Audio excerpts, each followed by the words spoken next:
All right, welcome back. We are finally breaking down the Class 8A semifinal round, and wow, tell you what, you can't do much better than the two games in Class 8A this week. Very excited for both. We'll start in the upper bracket. Stevenson, the number one seed, number one team in the state of Illinois, taking on my number two team ranked in Chicagoland, as well as statewide Glenbard West. Just kind of saw this game coming when the brackets came out. I mean, no offense to Loyola, no offense to any of the other schools, but I'm going to be honest. I thought Loyola was going to get Stevenson in the second round, and figured the winner of that game would be in this ball game, and here they are. And Glenbard West again definitely hasn't been an easy path for the hitters, but they have made their way. Certainly got a big test last week from I think a better than I expected Barrington team, but here they are. So, some thoughts, my observations going into this one.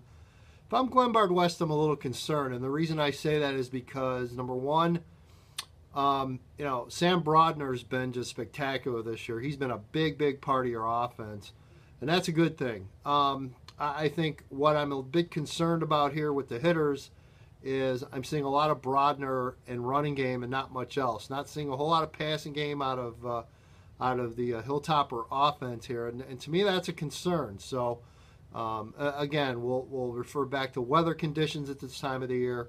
If it's sloppy, if it's rainy, you're playing on Duchamp Field, which last time I looked and saw it on TV, it basically was a dirt track. If that dirt track gets wet and muddy, it could be a real mess, which I think in that case all bets are off.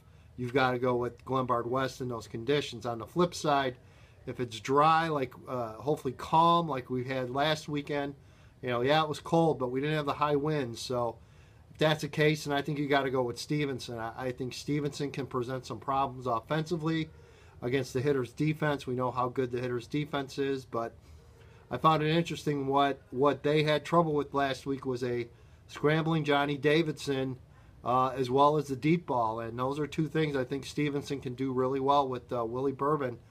Willie can scramble, and Willie can definitely throw a deep ball and has the receivers to do it. So, again, great conditions, no wind, no rain, no anything. I'd have to go with Stevenson. But again, as far as I'm concerned, this is a game day decision. You're going to look at the conditions, and that's going to play a big factor. Now, Saturday night out of Gately. Cinderella, I guess. I mean, I know everyone likes to downplay Simeon, and I'm not going to lie to you. I didn't think they'd make it this far, but they have. But to be fair, I think I was one of the first to rank Simeon in my top 30. So I had a chance to see them week one against St. Rita, and I was impressed. There's definitely talent.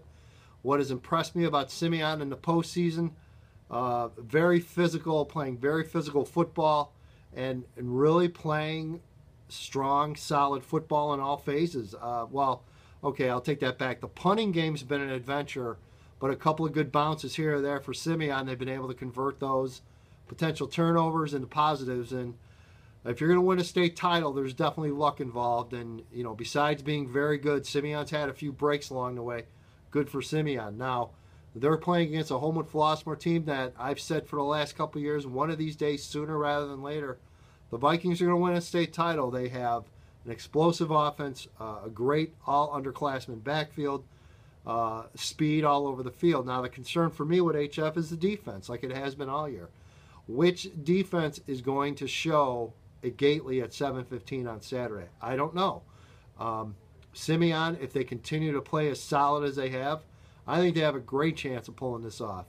On the flip side, HF is so tough, so tough. So, even with conditions, I think it's going to be running game versus running game. Simeon's offensive backfield versus HF's offensive backfield. Whoever can execute turnover less, be able to finish, is going to win the ball game. So again, on a coin flip type of pick, I'll take Homewood-Flossmoor to advance. But hey, wouldn't be surprised if Simeon pulls us out at all. So there you go. My thoughts, my take on Class 8A in the semis this weekend. See you, everybody.